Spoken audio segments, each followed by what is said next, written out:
The lord. యేసుక్రీస్తు నామములో మీ అందరికీ శుభములు. ఈరోజు 10 మంది భక్తులు చెప్పినటువంటి గొప్ప విషయాలు, ఉపవాసం గురించినటువంటి 10 మంది భక్తులు వారి యొక్క మాటల్లో ఏమన్నారు, ఈ యొక్క విషయాలను ఈరోజు మనం ధ్యానం చేసుకోబోతున్నాం. కాబట్టి చాలా శ్రద్ధగా వినాలని, ఉపవాసం గురించి 10 మంది గొప్ప భక్తులు చెప్పినటువంటి పవర్ఫుల్ మాటలు. హల్లెలూయా! ఏంటండి? పవర్ఫుల్ మాటలు. మరి మీరంతా కూడా శ్రద్ధగా వింటున్నారని నేను నమ్ముచున్నాను. జాగ్రత్తగా వీటిని రాసుకుంటే మంచిది. లేదా ఈ యొక్క వర్తమానాన్ని పదే వింటే ఉపవాసం పట్ల మీ యొక్క ఆలోచన విధానంలో పెను మార్పులు సంభవిస్తాయి. హల్లెలూయా!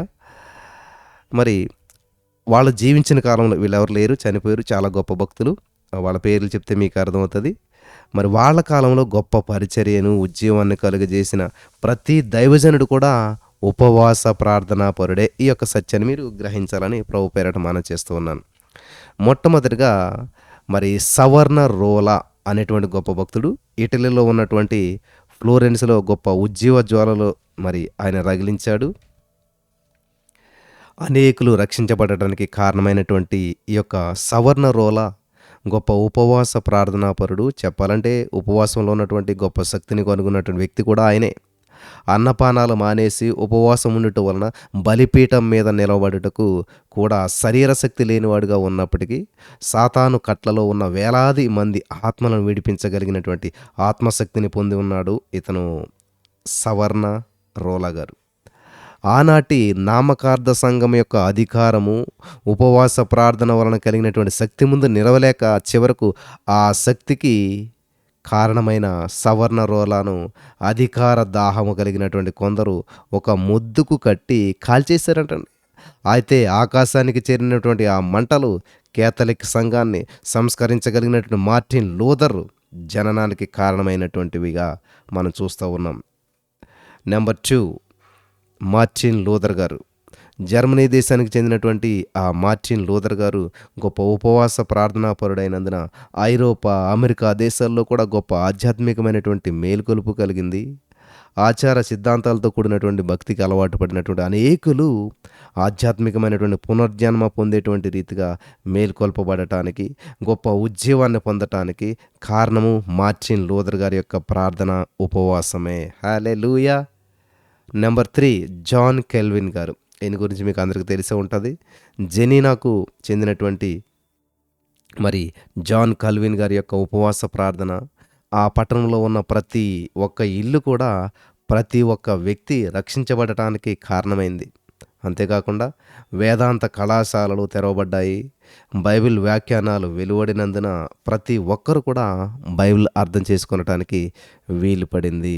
ఇదంతటికీ కారణం జాన్ కెల్విన్ గారు చేసినటువంటి ఉపవాస ప్రార్థన. హల్లెలూయా! ఇవి చాలా ప్రాముఖ్యమైన విషయాలు, చాలా జాగ్రత్తగా వినాలి. వీరంతా కూడా ఇంతటి శక్తిని ఎలా పొందారు, ఇంతటి ఘనకార్యాలు ఎలా సాధించారంటే ఉపవాసం. జాన్ నాక్స్ గారి గురించి మీకు అందరికీ తెలుసు. స్కాట్లాండ్ దేశానికి చెందినటువంటి జాన్ నాక్స్ గారు మోకాళ్ళపై చేసినటువంటి ఉపవాస ప్రార్థన వల్ల స్కాట్లాండ్ అంతా కూడా కదిలించబడింది. వండర్ఫుల్! చూసారా, ఒక వ్యక్తి ఉపవాస ప్రార్థన ఒక దేశాన్ని కదిలించిందంటండి. అంతేకాకుండా స్కాట్లాండ్ దేశపు రాణి అయినటువంటి మేరీ, నేను ఇంగ్లాండ్ దేశపు మహారాణి అయినటువంటి ఎలిజబెత్ సైన్యాల కంటే జాన్ నాక్స్ చేసే ప్రార్థనలకే ఎక్కువ భయపడుతున్నాను అన్నారంట. చూసారా, గమనించాలి. స్కాట్లాండ్ దేశపు రాణి గారు ఎవరంటండి? మేరీ గారు.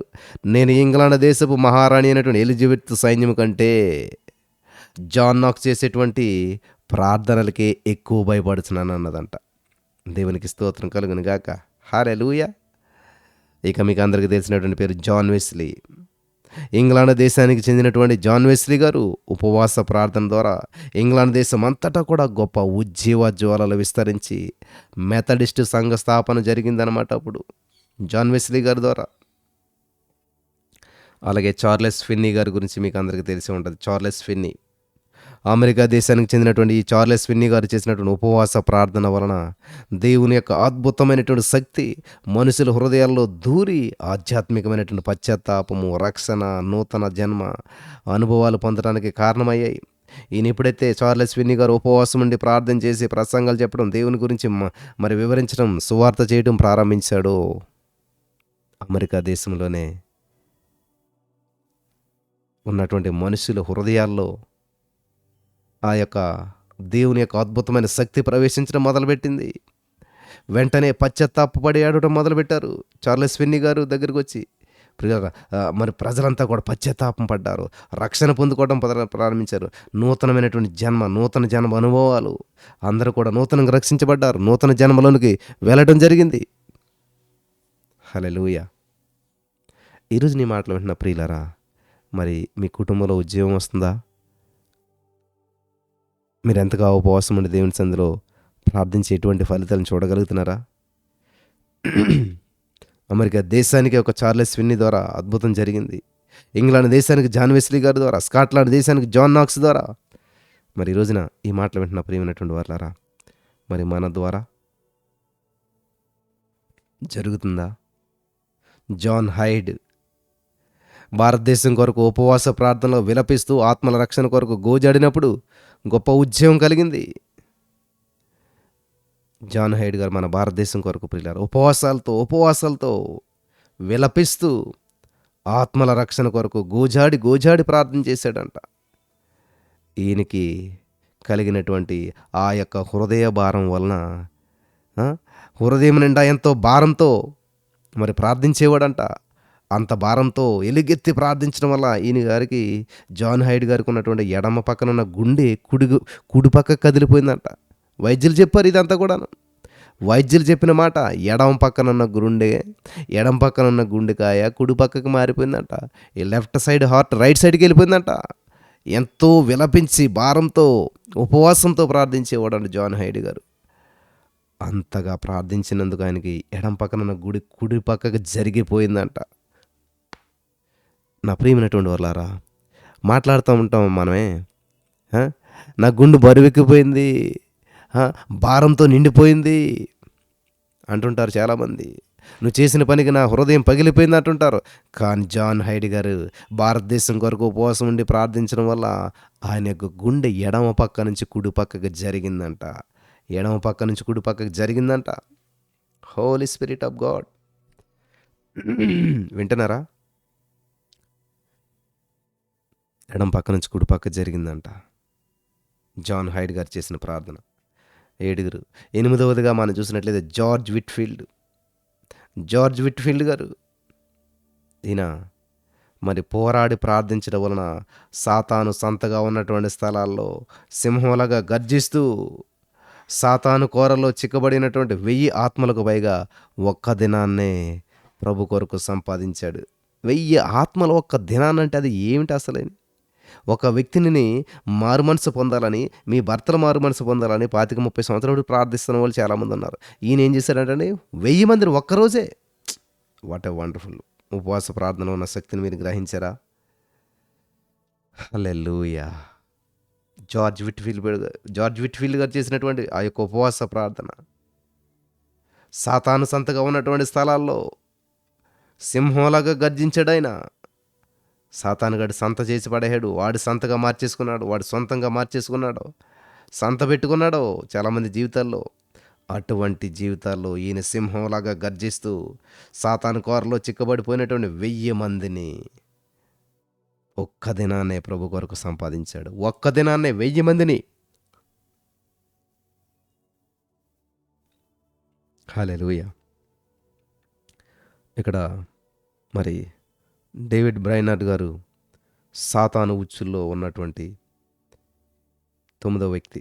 డేవిడ్ బ్రైనార్డ్ సాతాను ఉచ్చుల్లో ఉన్న మనుషులను విడిపించడానికి ప్రాణాలు లెక్క చేయకుండా యుద్ధ వీరుడిలాగా రాత్రంతా పట్టు విడవగా చేసినటువంటి ఉపవాస ప్రార్థనల ఫలితంగా కేకారణ్యంలో ఉన్నటువంటి రెడ్ ఇండియన్ల ఆత్మల రక్షణ పొందారు.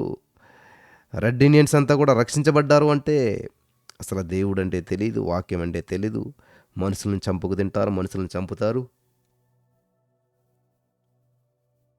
అటువంటి వ్యక్తుల మధ్య డేవిడ్ బ్రైనార్డ్ గారు వెళ్ళి పరిచర్యం చేసి సైతాన్ గడి యొక్క ఉచ్చులో చిక్కుబడిపోయినటువంటి మనుషులందరినీ విడిపించడానికి ప్రాణాలు లెక్క చేయకుండా ఒక యుద్ధ వీరులాగా రాత్రంతా పట్టు విదలకుండా ప్రార్థించి ఉపవాసం ఉండి ప్రార్థించగా ఫలితం ఆ కేకారణ్యాల్లో ఉన్న రెడ్ ఇండియన్స్ అందరూ కూడా రక్షణార్హత సాధించారు, ఆత్మరక్షణ పొందారు. ఆమేన్. చివరిగా జార్జ్ ముల్లర్ గారు చూసినట్లయితే చివరగా జార్జ్ ముల్లర్ గారు, పదోది, జార్జ్ ముల్లర్ గారు ఇంచుమించు 25,000 ప్రార్థనలకు జవాబు పొందాడని చెప్పి, ప్రార్థనాశక్తి వలన 1,00,000 మంది పిల్లలను చదివించాడని చెప్పేసేసి, 10,000 మంది అనాథలను పోషించాడని చెప్పి, 42 దేశాల్లో సువార్త ప్రకటించానని చెప్పి లెక్కలు కట్టారంట జనాలు. ఆయన చెప్పలేదు. జనాల లెక్కలు కట్టారంట. వింటున్నారా? ఏంటంటండి? జార్జ్ ముల్లర్ గారు చేసినటువంటి ఉపవాస ప్రార్థన ఫలితాలు మనం చూసినట్లయితే 25,000 ప్రార్థనలకు జవాబు పొందాడంట ఆయన. ఓ ప్రైజ్ గాడ్. 1,00,000 మంది పిల్లల్ని చదివించాడంట. 1,00,000 మంది పిల్లలను 1,00,000 మంది పిల్లలను చదివించగలిగాడంట. 10,000 మంది అనాథలను పోషించాడంట. 42 దేశాల్లో సువార్త ప్రకటించాడంట. ఇవన్నీ లెక్కల్లో తేలాయి. వాస్తవ ఫలితాలు. కాబట్టి ఈ రోజున ప్రియులరా,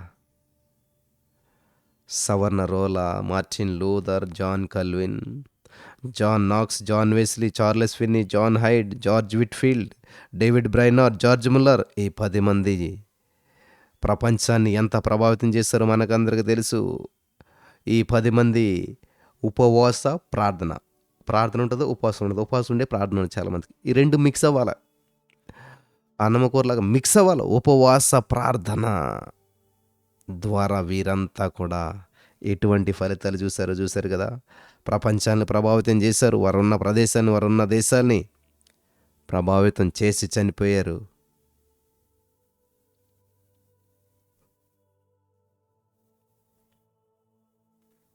చరిత్రను సృష్టించారు. హల్లెలూయా. ఆచారంతో ఉన్నటువంటి సంఘాన్ని నూతనీకరించారు. ఉద్యమం రగిల్చారు. దేశాలను ప్రభావితం చేశారు. కాబట్టి ఈరోజు నీ మాటలు వింటున్న ప్రియమైనటువంటి సహోదరి, స్నేహితులారా,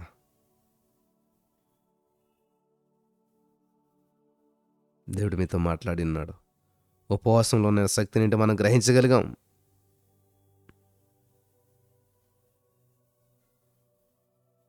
హల్లెలూయా. మరి ఇక నుంచి అయినా సమయాన్ని కేటాయించి దేవునితో గడపడానికి, ఉపవాసం ఉండటానికి పరిశుద్ధాత్మ దేవుడు మీకు సహాయం చేసి నడిపించి మంచి ఫలితాలను పొందుకొనటానికి మిమ్మల్ని ముందు వరుసలో నిలబెట్టును గాక. ఆమేన్.